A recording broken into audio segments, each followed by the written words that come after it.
नमस्कार दर्शक बंधु, आज आम आलोचना करिबा धनु राशि रे जन्मित व्यक्तिविशेषंक पई आगामी 2026 वर्षटी किपरि कटिबो। धनु राशि रो स्वामी बृहस्पति देव आपणक कुंडली रे सप्तम भाव रे ट्रांजिट करिवे। वर्ष आरंभरू 2 जून 2026 पर्यंत लग्नेशंकर सप्तम भाव रे स्थिति कारणरू एही समयटी आपणक पई बिजनेस पार्टनरशिप तथा जदि आपण विवाहित होइथांती तेबे वैवाहिक जीवन पई अत्यंत शुभप्रद। एतत् समेत शनिदेव आपणक कुंडली रे चतुर्थ भाव रे अवस्थान करुछंती। राहु तृतीय और केतु भाग्यस्थान रे ट्रांजिट करुछंती। वर्ष आरंभ रे मंगल बुध शुक्र एवं सूर्यदेव लग्न रे ट्रांजिट करिवे। एहा चतुर्ग्रही योग सृष्टि करिवो।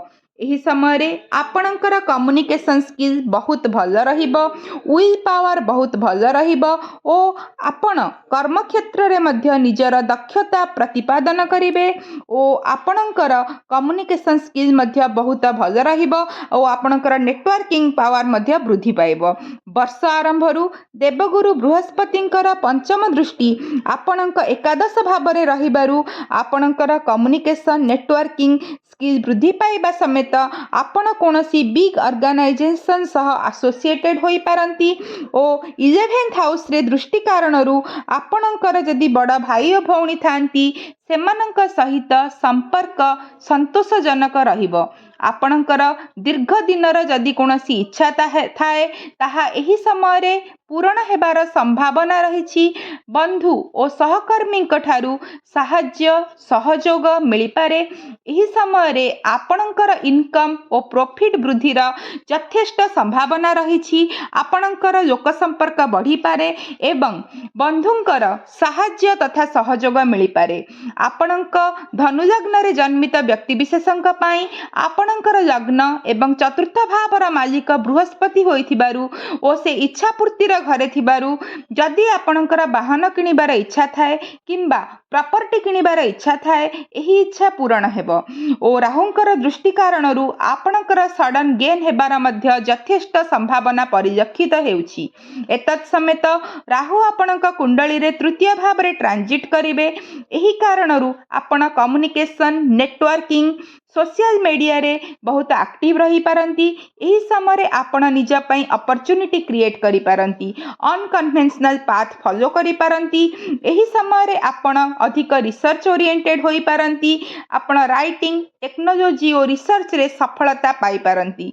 तेणु 9th हाउस रे थिबारु आपण केतु मध्य 9th हाउस रे थिबारु आपण धर्मावलंबी होई पारंती, हायर एजुकेशन पाई पारंती। आपणक पूर्व जन्मर पेंडिंग कर्मर को कंप्लीट करी डिवाइन ब्लेसिंग मध्य पाई पारंती। आपणक लॉन्ग डिस्टेंस ट्रैवल करबा को पड़ी पारे, मात्र पितांक सह मनोमालिन्य हेबार संभावना रहिछि।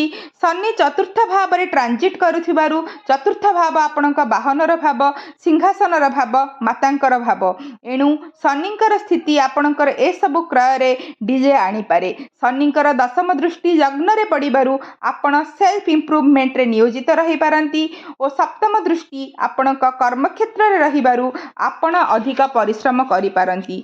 धनु राशि रे जन्मित व्यक्ति विशेषंक पई शनि ढया चलिथिबारु ए समय आपणक पई स्ट्रगलफुल रहिबो। बृहस्पतिंकर नवम दृष्टि तृतीय स्थान रे रहिथिबारु एहा आपणक कनिष्ठ भाई भौणिक पई अत्यंत शुभप्रद। सेमाने जदि कोनोसी कॉम्पिटिटिव परीक्षा देउथांती सेमाने कृतकार्य हेबार यथेष्ट संभावना रहिछि। जून 2 परे बृहस्पति आपणकर अष्टम भाव परे कर्कट राशि रे एक्साल्टेड हेबे। अष्टम भाव हैला ट्रांसफॉर्मेशन अकुल्ट रिसर्च रा भाव। गुरुंकर एही स्थिति रे आपणक लाइफ रे सडन इवेंट्स होई पारे। आपण अकुल्ट साइंस आडकू आकृष्ट होई पारंती। पार्टनरंकर वेल्थ और इनहेरिटेड प्रॉपर्टी आपणकू मिली पारे। आपण गुप्त ज्ञान आहरण करि पारंती। बृहस्पति देवंकर दृष्टि द्वादश द्वितीय एवं चतुर्थ भाव रे रहिबारु आपण धर्म कार्य रे दूरस्थान परिवार सह किंबा मातांक सह गमन करि पारंती। पारिवारिक स्थिति भल रही पारे।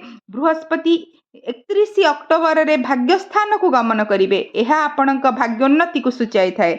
तांकर दृष्टि लग्न तृतीय और पंचम भाव रे रहिबारु एहा आपणक पई आपणक सान भौणी और आपणक संतानक पई अत्यंत शुभप्रद। एही समय रे आपणकर हायर एजुकेशन ने डिग्री मिलिबार किंबा आपण उच्च शिक्षा पाइबार संभावना बहुत रहिछि। धर्म मार्ग रे थिजे भाग्यर साथ आपणक निश्चित मिलिबो।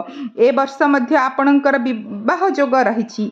एही वर्ष बिजनेस रु गवर्नमेंट रु प्रॉफिट तथा इन्फ्लुएंशियल पर्सन का सह संपर्क आपणकर वृद्धि हेबार संभावना देखा जाउछि। 14 एप्रिल रु 15 सेप्टेम्बर कोनोसी गुरुत्वपूर्ण डिसीजन आपण नै पारंती। शनिकर लग्न रे दृष्टि कारण रु मन विचलित रही पारे।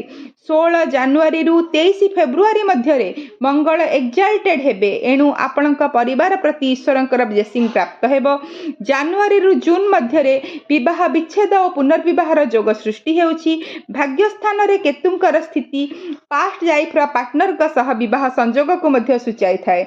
और एवं आपण एही वर्ष प्रॉस्पेरिटी पाई तथा निजर शारीरिक सुस्थता पाई सातमुखी रुद्राक्ष कोनोसी शुक्ल पक्ष सोमवार विधिपूर्वक धारण करंतु। एही रुद्राक्ष धारण समय रे ओम हम नमः मु मंत्रटी आउ थरे कहि रखुछि। ओम हम नमः मंत्रटी को 108 बार पाठ करंतु। ए समस्त प्रेडिक्शंस थिला एक जेनरलाइज्ड प्रेडिक्शन। एहा जन्म राशि तथा चंद्र राशि अनुसार होइछि, किंतु एहा व्यक्ति ठु व्यक्ति भ्यारी करिवो स्थान काल और पात्र जन्म समय जन्म स्थान अनुसार। भिडियोटी देखिथिबारु धन्यवाद। ईश्वर आपणकर कल्याण करंतु। जय जगन्नाथ।